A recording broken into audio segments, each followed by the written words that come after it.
চালাক মিয়া দোস্ত নওজোয়ান ভাত খাও, ভাতে তো খাও আর কিতা, আর বীর মানে মোবাইল টিপো আর নারী দেখো, ছবি দেখো আর চুলের পেখম ঘুরাও। হ্যাঁ ঘুরাও, সমস্যা নাই আব্বা, দেখবা তোমার চাইতেও বড় শক্তিধর এই পৃথিবী থেকে হারায় গেছে, তোমার চাইতেও বড় ক্ষমতাধর এই পৃথিবী থেকে হারায় গেছে। তুমি কেডা? এ দেখতে দেখতে নাই, দেখতে দেখতে যৌবন ফুরায় যাবে, দেখতে দেখতে এই শক্তি সামর্থ্য ফুরিয়ে যাবে, ফুরায় যাবে। আশ-শাবাবু বাইনা দুফাইন, এক বড় বুজুর্গ বলছে, যুবক তুমি মনে রেখো, তুমি দুই দুর্বলতার মাঝখানে আছো। তোমার শিশুকাল দুর্বল, তোমার বৃদ্ধকাল দুর্বল, দুই দুর্বলতার মাঝখানে অল্প কিছু সময় তুমি শক্তি নিয়ে আসো, সেই শক্তির সময়টাই হচ্ছে যৌবনকাল। যদি কিছু করতে হয় শক্তির টাইমেই করো, নিজেকে গড়লে শক্তি থাকতেই গড়ো, নিজের আখিরাত সাজাইলে শক্তি থাকতেই সাজাও। হয় তুমি পিছনের দিকে শিশুকালে আর যাইতে পারবা না, আর বৃদ্ধকালে পৌঁছে গেলে দুর্বল হয়ে যাবে, তখনও আর পারবা, অথবা কবরে চলে যাবে। এই জন্য 17 বছরের, 18 বছরের, 20 বছরের ছেলে তোমাদেরকে বলি, বাপ এত অল্প বয়সে যদি আল্লাহ পাকের এত বড় নাফরমান হও, মাত্র 18 বছর বয়সেও যদি তুমি আল্লাহকে এইভাবে না চিনো, 18 বছর 20 বছর বয়সেই যদি তুমি একটা সেজদা দিতে মন না চায়, আরে জানোয়ার তুই 60 বছর পর্যন্ত যাইতে যাইতে তোর অবস্থা কি হবে? বেঈমান, এই বেঈমান, এই নিকৃষ্ট, তোর হালাত কি হবে? তুই 18 বছর বয়স না হইতে যদি আল্লাহর এত বড় দুশ্মন হস, তো তোর বাকি হালাত।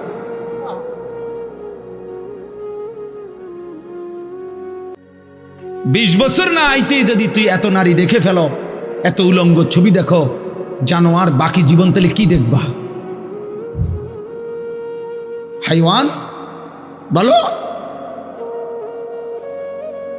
বাকি হায়াত কি দেখবা? তাহলে যা দেখার তো সব দেখে এলেছে।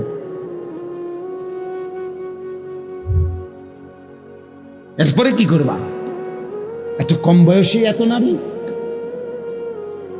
এত অল্প বয়সে এত উলঙ্গ ছবি দেখে ফেললাম, এত অল্প বয়সে চরিত্র এভাবে নষ্ট করে ফেললাম যে নারী ছাড়া, ছবি ছাড়া, জেনার দৃশ্য ছাড়া, বন্ধুদের অসৎ আড্ডা ছাড়া। ওই দেখেন ওই অপদার্থের দিকে দেখেন, ওই দেখেন ওই অপদার্থ কি করে।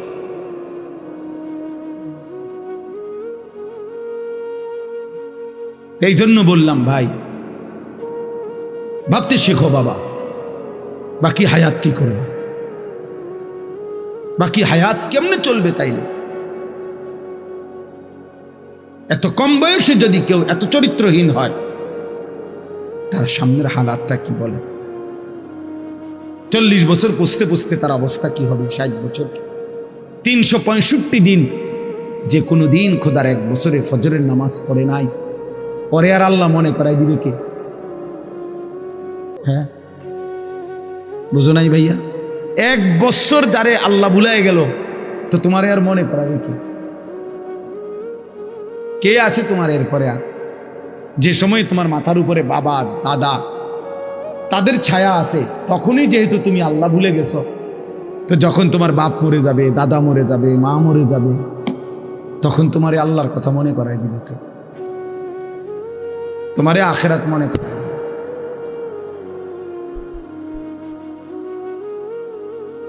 ছোটবেলায় আমার মনে আছে, আমার ছোট্টবেলা থেকে আমার মা সারাটা জীবন মা করে নামাজের কথা জিগাইছে। আমি প্রায় বলি, এখন আমার মার বয়স কমপক্ষে 70 হবে, আমার আম্মার কিচ্ছু মনে নাই, কিছু বলতে পারে না, অসুস্থ। একটা ট্যাবলেট দিলে আধা ঘন্টায়ও মা ট্যাবলেটটা খায় না, বোঝে না কিতা হুঁ কইলে কই মা এটা খান না, খান। পানি মুখে দিলে জোর করে মা এটা ধরে রাখে, মা এটা বোঝে না যে এটা খাওয়া দরকার, মানে এই কথাটাই বুঝে পারি না বলি, এখন এমন দুর্বল হয়ে গেছে। সেই মা আমার এখনো আমরা কথা বললে আম করে জিগা, আমারে তো জিগা, পুত নোয়া ধরছি না, কসম আল্লাহ। মা আমার এখনো আমার জিগা ফুত নামাজ উঠছে, নামাজ উঠছে। মা আমারে সবসময় বলে, এখনো বলে, মা ফুত কতখানে ওয়াজে যাও, মানুষের লগে চাইও টাকা পয়সা লইয়া ঝামেলা করো। তো আমার 44 বছর বয়স, 44 বছর বয়সে আমি মায়ের সেই নজর নেগ্রান, আলহামদুলিল্লাহ। আর তোমারে 18 বছর বয়সেই তোমার আব্বাও তোমারে বলে না, মাও বলে না, সমাজের কেউ ডাকে না। তোমার পতন, তোমার ধ্বংস, তোমার বরবাদি, তুমি নারী দেখতে দেখতে ধ্বংস হয়ে যাইতেছ, ছবি দেখতে দেখতে বেঈমান কাফেরদের মতো সাজতে সাজতে সাজতে সাজতে, চুল পান শার্ট পোশাক লেবাস, চলা ফেরা উঠা বসাতে কাফের মুশরিকদের মতো হতে হতে ধীরে ধীরে একটা সুন্দর ছেলে, একটা সুন্দর জওয়ান মুসলমানের একটা তাগড়া ছেলে চোখের সামনে কি হয়ে যেতেছে, নষ্ট হয়ে যায়। এই সমাজ তাকায় তাকায় দেখতেছে। বুঝছেন চাষা, ব্যাপারটা চিন্তা করে দেখেন তো চাষা,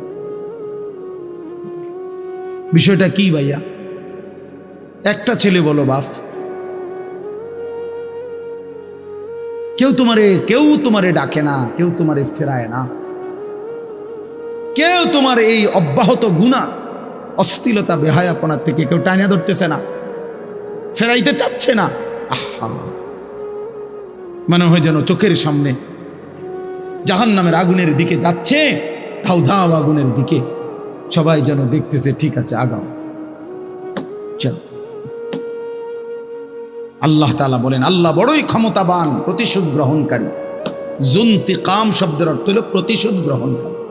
আল্লাহ বলছেন আমি প্রতিশোধ নেব, এই শব্দ ডাইরেক্ট বলছে, আমি প্রতিশোধ নেব। আমার একটা লোকমা ভাতের হিসাব নেব, আমার এক ঠোক পানির হিসাব আমি নেব বন্ধু, আমার প্রতিটা নিঃশ্বাসের হিসাব নেব। সুম্মা লাতুসআলুন্না ইয়াউমাইদিন আনিন নাঈম, আমার প্রতিটা নিয়ামতের হিসাব নেব।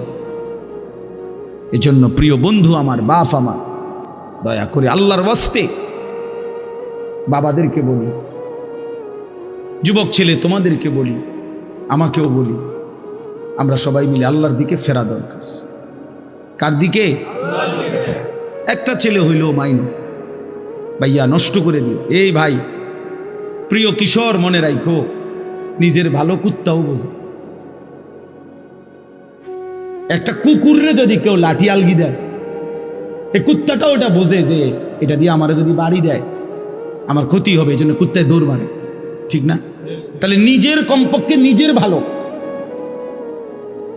নিজের সেফ, এটা কুত্তাও বোঝে, এটা জানোয়ারও বোঝে। তো তুমি বোঝো না ভাইয়া, তুমি এদুরও বোঝো না, তোমার এই রাত দিন নারী দেখা, ছবি দেখা, উলঙ্গ দৃশ্য দেখা তোমার এই জাহান্নামের আগুনে পোড়াবে, এদুরও বুঝলা না?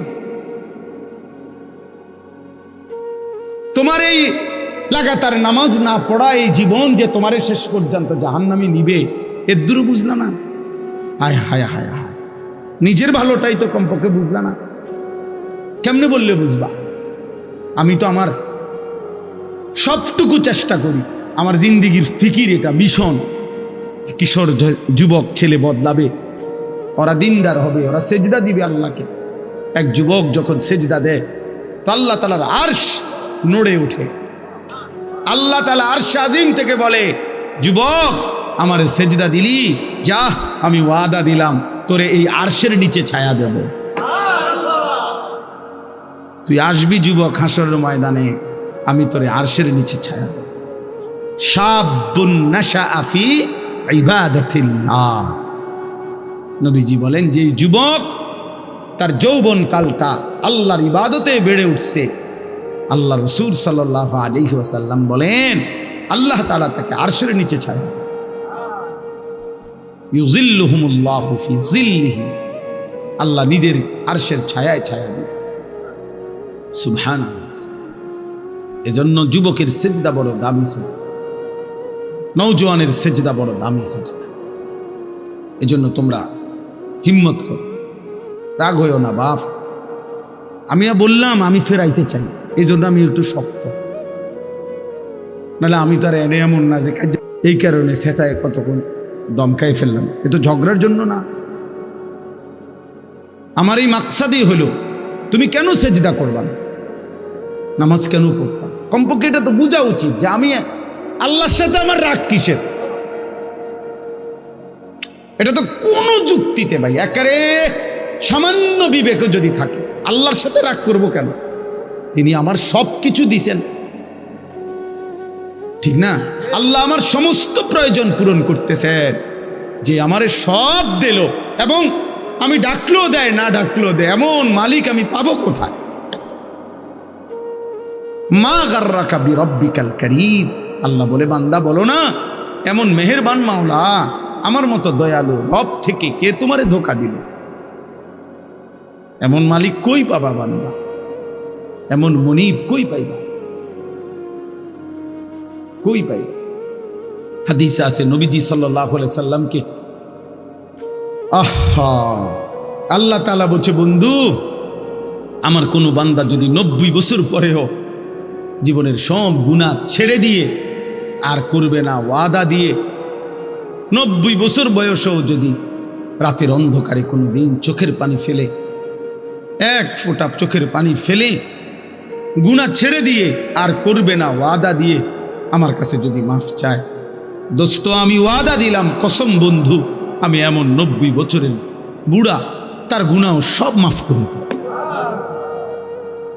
এই দেখতে দেখতে আমার ওই ছেলেরা যারা আমার ওয়াজ রেকর্ডিং করে, এই ছেলেগুলো অনেকগুলো আছে যেগুলো নিয়মিত আমার সাথে থাকে, চলে আর এই সব জায়গায় জায়গায়, ওরা বলতেছে যে এখন যে হুজুর আমরা তো আর আপনার সাথে হজে চলে যাব, আমি দেখা হবে না, আমরা একটু সময় দিব। আমার এটা খুব মনে পড়লো যে হায় যদি আমি দেখা না,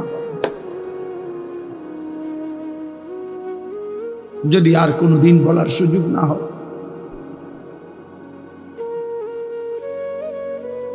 আল্লাহ আমাদেরকে মাফ করে দেন। চলেন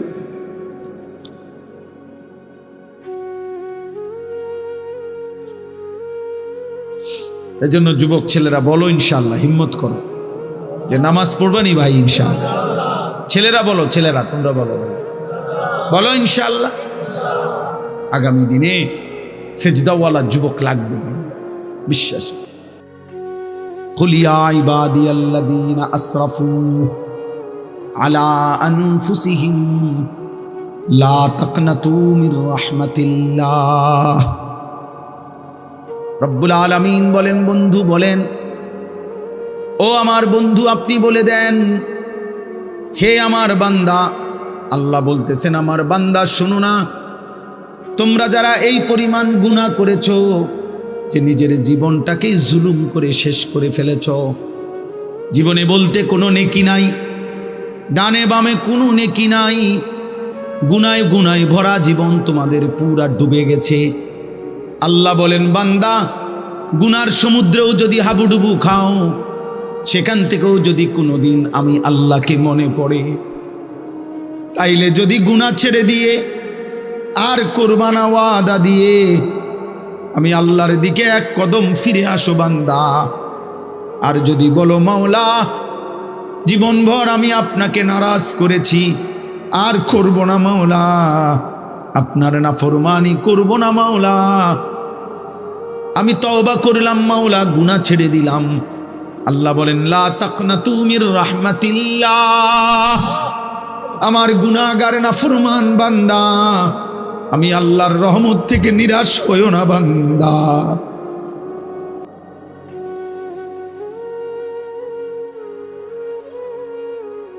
मायूस ना हो अहले ज़मीं अपनी खताओं से,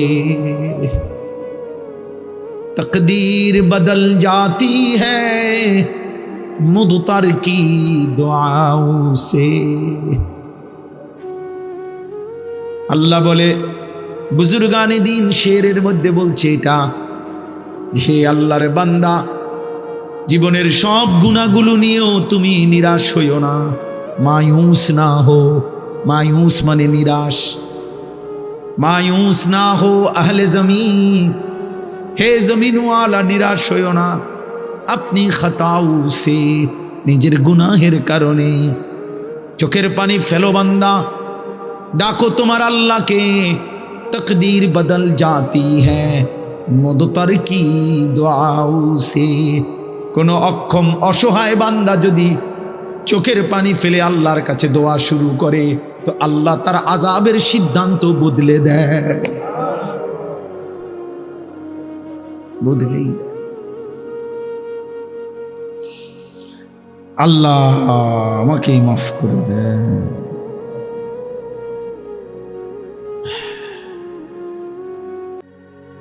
চলো ভাইয়া, আমরা বলার চেষ্টা করছি মালিকের কাছে, তো আমরা এটা বলতে পারবো যে আল্লাহ আমরা বলার চেষ্টা করছি আপনার বান্দাদের কাছে। আমি যখন খুতবা পড়তেছি, আমি একজন ছেলেকে দেখলাম যে ওই যে বাদ্য বাজতেছে কোনো একটা কোনো জায়গার মধ্যে, বাদ্য বাজ, সে বাদ্যের তালে তালে ঢুলতেছে, নিজের শরীর নাড়াইছে এখানে বসে। আমি এটা দেখছি। আমি ইচ্ছা করলেই তোমারে দাঁড় করাইতে পারতাম, কিন্তু আমি সতর্ক করলাম। মনে রাখতে হবে, হাদিসের মধ্যে আছে আল্লাহ নবী সাল্লাল্লাহু আলাইহি ওয়াসাল্লাম বলছেন, ইস্তিমাউল মালাহি মাসিয়াতুন, এই গান শোনা, বাদ্য শোনা, এটা গুনাহ। ওয়াল জুলুসু আলাইহা ফিসকুন, এবং ওই গানের মজলিসে বসা সে প্রকাশ্য পাপী, ফাসিক। এরপরের লাইনটা ভয়ানক, ওয়াত্তালাদ্দুদু বিহা কুফর, গান শুনে মজা নেওয়া, স্বাদ নেওয়া, এটা কুফরি। এই জন্য এটা বড় ভয়ানক বিষয়। আপনার যে তাল উঠলে, দুললে, নাচলে, তো এটা ঈমান চলে যাওয়ার আসলে যে ভয়ানক বিষয়। হয়তো তোমার এমন অবস্থা যে তুমি যত নাফরমানি করো, হতে পারে শুক্রবারে তো নামাজ পড়ো, এই কথা মনে করিয়া যে তুমি মুসলমান। হতে পারে তো তুমি কারো জানাজা পড়ো, এই কথা মনে করে যে তুমি তো মুসলমান। কিন্তু যদি আমার অজান্তে আমার ঈমান না থাকে, আমি বুঝলামই না বা জানলামই না, হাসরের ময়দানে গিয়ে দেখলাম যে নামাজগুলো পড়ি নাই সেগুলোও নাই, যেই 2-1 ওয়াক্ত পড়ছি সেটাও নাই। কারণ ঈমানবিহীন কোনো ইবাদত কবুল হয় না। স্পষ্ট কথা এটা কোরআন। ওমান আরাদাল আখিরাতা ওয়া সাআ লাহা সাইয়াহা ওয়া হুয়া মুমিন ফাউলাইকা কানা সাইয়ুহুম মাশকুরা। আল্লাহ তাআলা বলেন, যে আখিরাত চায়, মানে জান্নাত চায়, আখিরাতের মুক্তি চায়, ওয়া সাআ লাহা সাইয়াহা, এবং জান্নাতের জন্য, আখিরাতের জন্য কঠোর পরিশ্রম করে, মানে আমলের মেহনত করে, ওয়া হুয়া মুমিন, এই অবস্থায় যে সে মুমিন।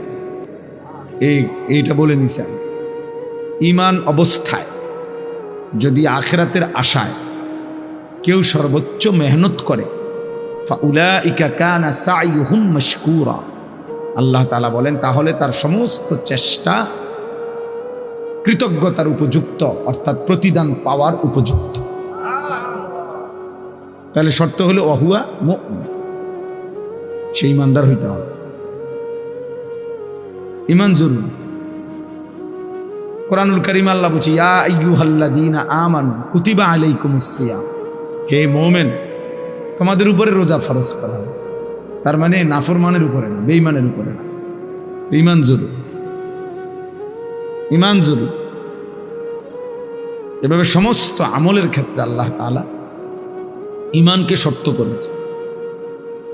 মান আমিলা সালিহাম মিন যাকারিন আও উনসা ওয়া হুয়া মুমিন, আল্লাহ বলেন পুরুষ কিংবা নারী ঈমান অবস্থায় যেই নেক আমল করবে, আমি আল্লাহ তাআলা তাকে ফালানুহইয়ান্নাহু হায়াতান তাইয়্যিবা, দুনিয়াতেই আরামের পবিত্র জীবন দান করব। ওয়ালানাজজিয়ান্নাহুম আজরাহুম বিআহসানি মা কানু ইয়ামালুন, এবং তার সমস্ত আমলের বিনিময়ে আখিরাতে সর্বোত্তম বিনিময় জান্নাত দান করব। শর্ত হইল ওয়াহুয়া মুমিন। কি হইতে হবে? ইমান হইতে হবে। ইমান জরুরি, ইমান জরুরি। এই জন্য দাওয়াত ও তাবলীগের মেহনতে ইমানের মুজাকারা হয় বেশি, ইমানের কথা তাবলীগের সাথীরা বেশি আলোচনা। আল্লাহর বান্দাদের কাছে ঘুরে ঘুরে ইমান শেখায়। অনেকে এটা বুঝে না, কি করে মসজিদে মসজিদে ঘুরে ঘুরে। হ্যাঁ, আপনি দেখতে পারেন না মসজিদে ঘুরে ঘুরে কি করে? মসজিদে ঘুরে ঘুরে বন খায়। মূলত আল্লাহর বান্দাদেরকে ইমান শেখায়, আখিরাত চেনা, ইমান জরুরি। কিশোর নওজোয়ান, তোমরা শোনো বাবা, হাদিসে আছে নবী সাল্লাল্লাহু আলাইহি ওয়াসাল্লামের একজন সাহাবী ছিল জুনদুব ইবনে আব্দুল্লাহ। জুনদুব ওনার নাম, সাহাবীর নাম। তিনি বলছেন যে আমরা যখন কিশোর ছিলাম, ওয়া নাহনু হাজাভিরা, হাজাভিরাতুন আরবি শব্দ, অর্থ হলো করিবুল বুলুগ, আমরা বালেগ হওয়ার কাছাকাছি, মানে কিশোর। কিশোর টিনেজ করে, ইংরেজিতে টিনেজ করে, মানে ইংরেজি অক্ষরের মধ্যে যেগুলোর মধ্যে টিন এটা আছে, এই 10 পরে 11 পরে কি,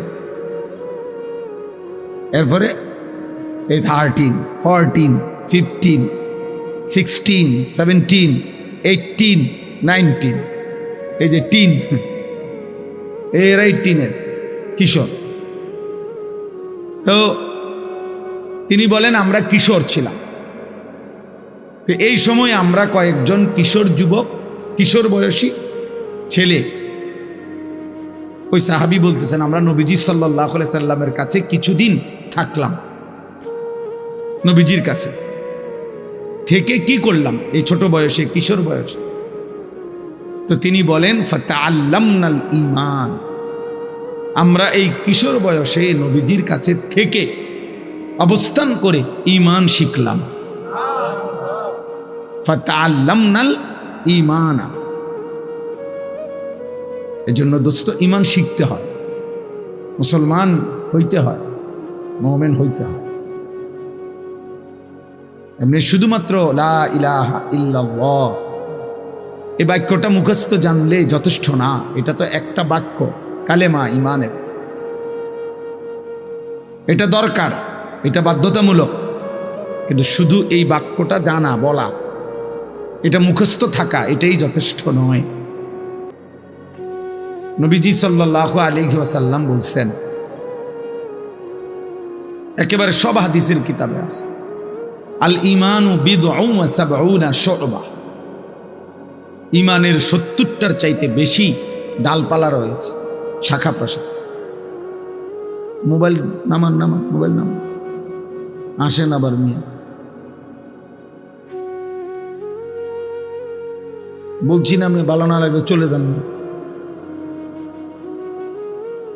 তো আল ঈমানু বিদউন ওয়া সাবউনা শু'বা, ঈমানের 70টার চাইতে বেশি ডালপালা রয়েছে,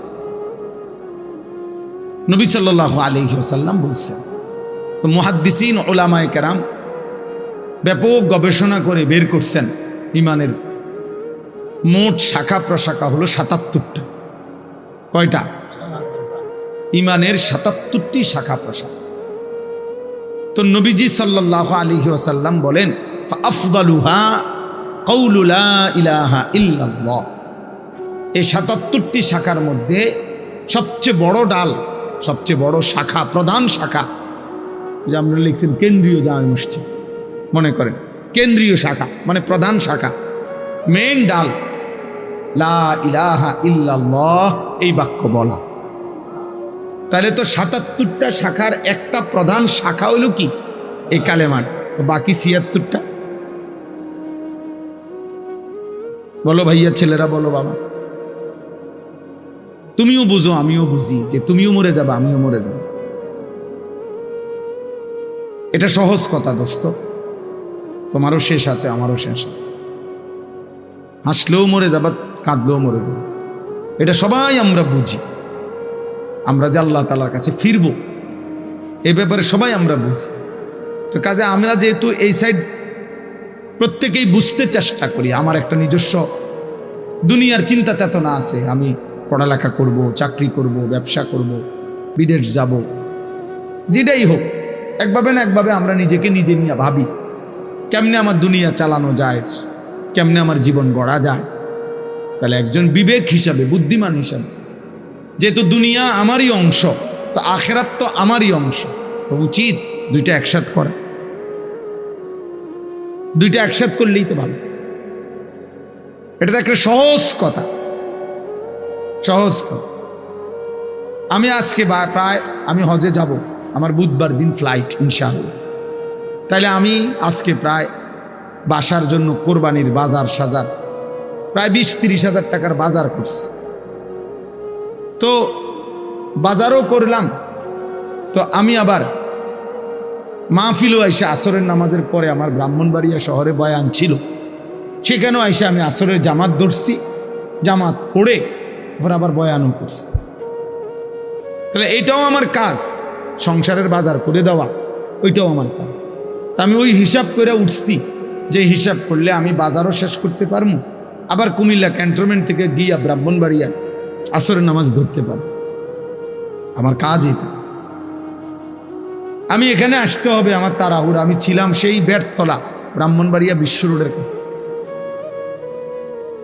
বাংলাদেশের শ্রেষ্ঠ আলেমে দ্বীন ওয়াইজ আল্লামা জুবায়ের আহমদ আনসারী রাহমাতুল্লাহ আলাইহি হুজুরের মাদ্রাসায় বয়ান করছি, মাগরিবের পর। জামিয়া রহমানিয়া হুজুরের মাদ্রাসা। তাইলে ওইখানে আমি এখন, এইখানেও আমার আসা দরকার। ওইখানে আমি এশার নামাজ ইতমিনানের সাথে জামাত পড়ে, সুন্নত বিতির পড়েই এরপরে আসছি। এখন এখানে আমার দেরি হইব কিছুটা, আমি বুঝছি, কিন্তু আমার জামাত পড়তে হবে কিনা কথা বলেন না। তাই এটা আমার জিম্মাদারি, যেটা আমাকে করতেই হবে। আমি এটা ছাড়বো কেন? এটা ছাড়বো কেন? নাই তো 2জন মানুষ কম হবে, 5জন শুনবে, অসুবিধা কি? মানুষ চলে গেছে, তো চলে গেলে আমার সমস্যা কি? কথা বোঝে? তাইলে বিষয়টা হইল, একজন সহজ কথা হলো, একজন বুদ্ধিমান হিসাবে একেবারে আদনা বিবেক থাকলেও যে কেউ আমাদের বোঝা উচিত যে দুনিয়াও আমার, আখিরাতও আমার। বাজারও করো, ব্যবসাও করো, আল্লাহকে সেজদাও করো, নামাজও পড়ো। এই জন্য বাপ ছেলেদেরকেও বলি, বাবা দিন শিখতে হয় ভাইয়া। তোমরা অনেক ছেলে আসো যারা মা বাবাও গাফেল, তোমরা নিজেরাও গাফেল। তোমরা ইসলামকে একটা খামখেয়ালি মামুলি বিষয় মনে করো, মন মতো নামাজ পড়ো। অনেক ছেলে আছে তোমরা ফরজ গোসল কেমনে করে জানো না, অথচ তোমাদের বীর্যপাত হয়। কিন্তু তোমরা ফরজ গোসল শরীয়তে নির্ধারিত পদ্ধতি আছে, শুধু পানিতে ডুবাইলেই গোসল ফরজ আদায় হয় না। শরীয়তে নির্ধারিত নিয়ম আছে, ওই নিয়মে যদি কেউ ফরজ গোসল না করে, সে 100 সে নাপাক, অপবিত্র। এবার সে যদি কাবা শরীফের ছাদে দাঁড়াইয়েও নামাজ পড়ে, আল্লাহর কসম তার নামাজ কবুল হবে না, তার জুমার নামাজও হবে না, তার জানাজার নামাজও হবে না, কিছুই হবে না। তাহলে দিন শিখতে হয়, ইসলাম শিখার জন্য, দিন শিখার জন্য জরুরি, এটা জরুরি। এটা বলে কিছু লোক মাদ্রাসায় পড়ে, ওনারও ভাল লাগছে, ওনারা মাদ্রাসায় পড়ে, ওনারও ভাল লাগছে, ওনারা স্কুলে পড়ে, ওনারও ভাল লাগছে, ওনারা কিন্টার গার্ডেনে পড়ে, যে জেনে ভাল লাগে পড়বো না। এটা মস্কারি না, কোরআন কোনো মস্কারি না। যে যার যেটা ভাল লাগে, যার মন চায় কোরআন শরীফ পড়ুক, যার মন চায় বাংলা পড়ুক, যার মন চায় ইংরেজি পড়ুক, না না, এটা এরকম একটা বিষয় না। এটা আমার ইবাদত। কোরআন শরীফ পড়া এটা শুধু একটা পড়া না দোস্ত, এটা একটা ইবাদত। কোরআনুল করিম তেলাওয়াত করা একটা কি? বাংলা রিডিং পড়া ইবাদত। অঙ্ক করা ইবাদত, তাই এটার সাথে এটার মিল আছে কি? এই জন্য নীরবে আলহামদুলিল্লাহ অনেক সুন্দরভাবে বসছেন সবাই, বাবারাও বসছেন, ছেলেরা তোমরাও বসছো। বাপ বুঝতে শেখো, দিন শেখা দরকার। আখেরাত আমি বুঝি নাই বললেই আখেরাত নাই এমন না ভাইয়া, আমি খেয়াল করি নাই বললেই আখেরাত হবে না, বিষয়টা এমন না। তুমি হয়তো ভাবতেই পারো যাই বুঝি নাই হুজুর, আমরা স্কুলে পড়ছি এত কিছু কি আর আমরা জানি?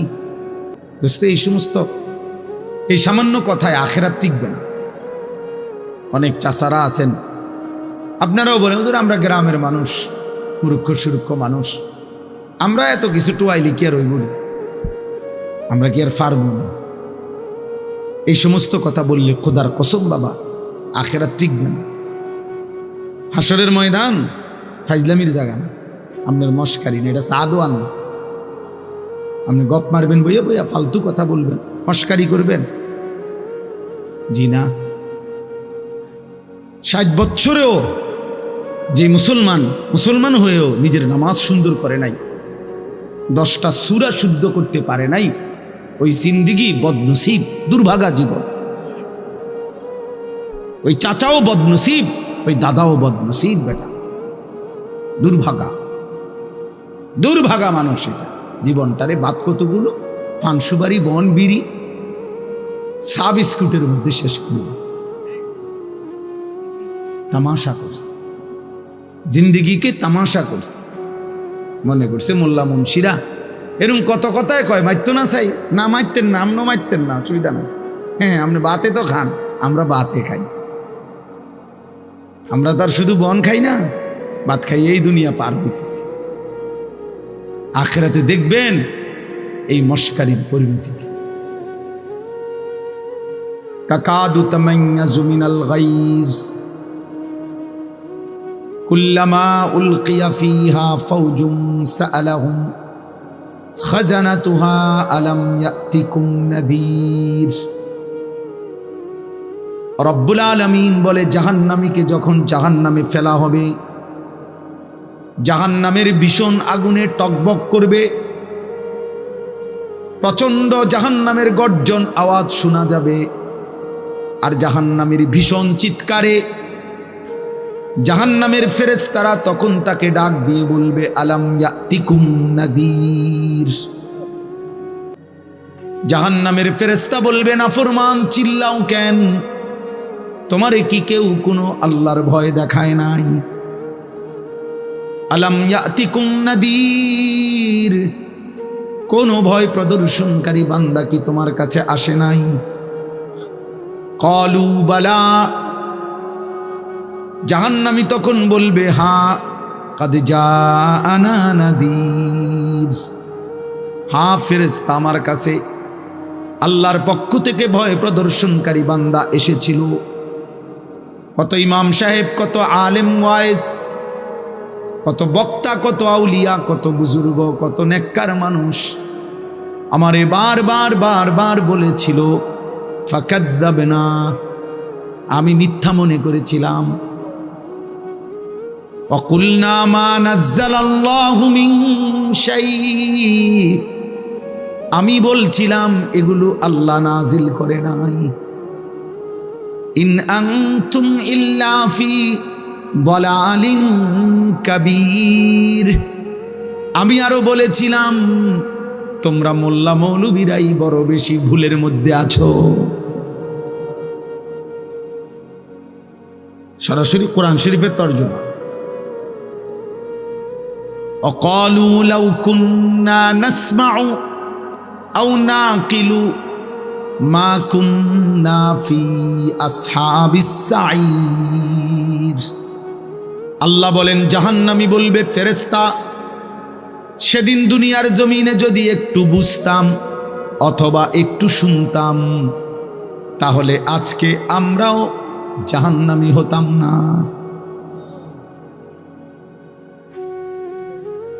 ফাতারাফু বিদামবিহিম, আল্লাহ বলে জাহান্নামী তার সবগুলো পাপের স্বীকৃতি দেবে। সব স্বীকৃতি শুনে ফেরেশতা তখন বলবে ফাসুহকাল লি আসহাবিস সাইর, জাহান্নামী দূর হ, জাহান্নামের আগুনেই পড়ে থাক। শুনছেই যা, কিন্তু ফেরেশতা কি করবে? ফেরেশতার কোনো ক্ষমতা আছে কি? ফেরেশতা কি? মা সালাকাকুম ফি সাকার। প্রিয় যুবক শোনো বন্ধু, কোরআনুল কারীমে আছে আল্লাহ বলেন জাহান্নামের ফেরেশতা জিজ্ঞেস করবে নাফরমান, কি তোকে জাহান্নামে ফেললো? ক্বালু লাম নাকু মিনাল মুসাল্লিন। খোদার কসম জাহান্নামী বলবে বন্ধু ফেরেশতা ভাই আমি নামাজি ছিলাম না। লাম নাকু মিনাল মুসাল্লিন, আমি মুসল্লি ছিলাম না, নামাজি ছিলাম না। হ্যাঁ, কোরআনুল কারীমের মধ্যে আল্লাহ বলেন কাল্লা ইদা বালাগাতিত তারাকি। আল্লাহ তাআলা বলেন নাফরমানের জান কবজ করতে যখন আজরাইল ফেরেশতা টান দিবে রূহটা ধরে, তখন এই রূহটা ছিঁড়ে কণ্ঠনালীর মধ্যে আইসা আটকায়া যাবে, বের হবে না। অকিলা মান রাক, লোকেরা তখন বলা বলি করবে কে আছো তারে ফু দিবা, কে আছো তারে ঝাড়ফুঁক করবা, কে আছো তারে একটা তাবিজ দিবা, একটা কিছু দিবা, সে তো ছটফট করতেছে। অকিলা মান রাক ওয়ালতাফাতিস সাকু বিসাক। আল্লাহ বলেন দুইটা পায়ের দুইটা অংশ পায়ের এইভাবে ভয়ে আর আতঙ্কে একটা আর একটার সাথে মিলে যাবে। অযন্না আন্নাহুল ফিরাক। আল্লাহ বলেন নাফরমান বুঝে ফেলবে আজকে আর কোনো জায়গা ফু দিয়া কোনো লাভ নাই, আমাকে এই দুনিয়া থেকে বিচ্ছিন্ন হতেই হবে।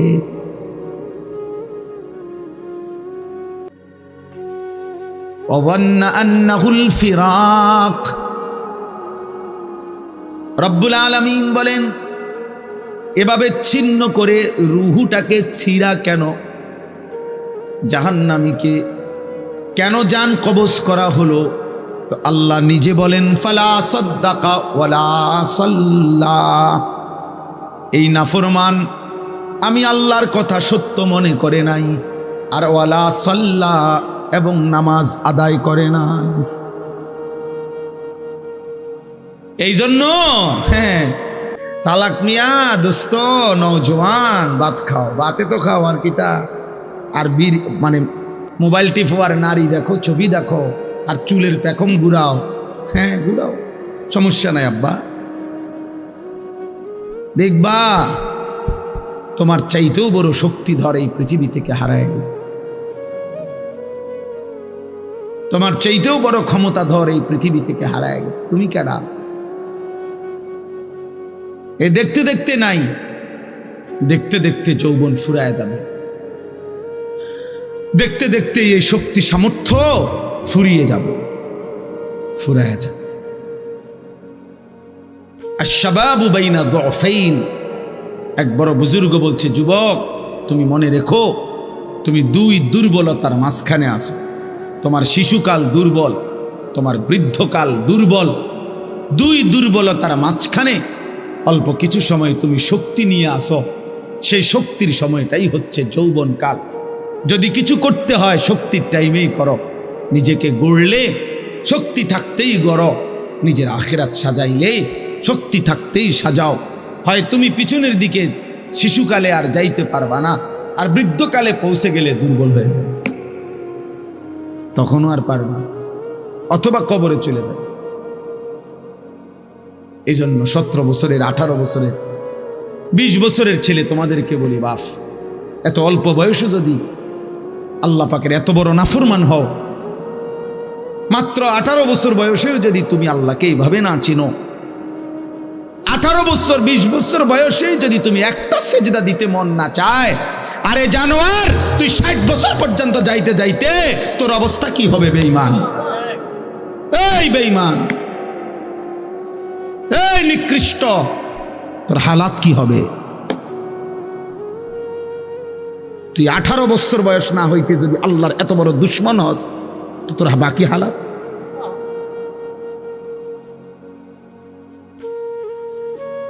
বিশ বছর না আইতেই যদি তুই এত নারী দেখে ফেলো, এত উলঙ্গ ছবি দেখো, জানোয়ার, বাকি জীবন তাহলে কি দেখবা? হাইওয়ান বলো, বাকি হায়াত কি দেখবা? তাহলে যা দেখার তো সব দেখে এলেছে।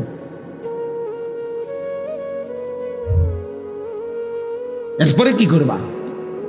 এত কম বয়সে এত নারী,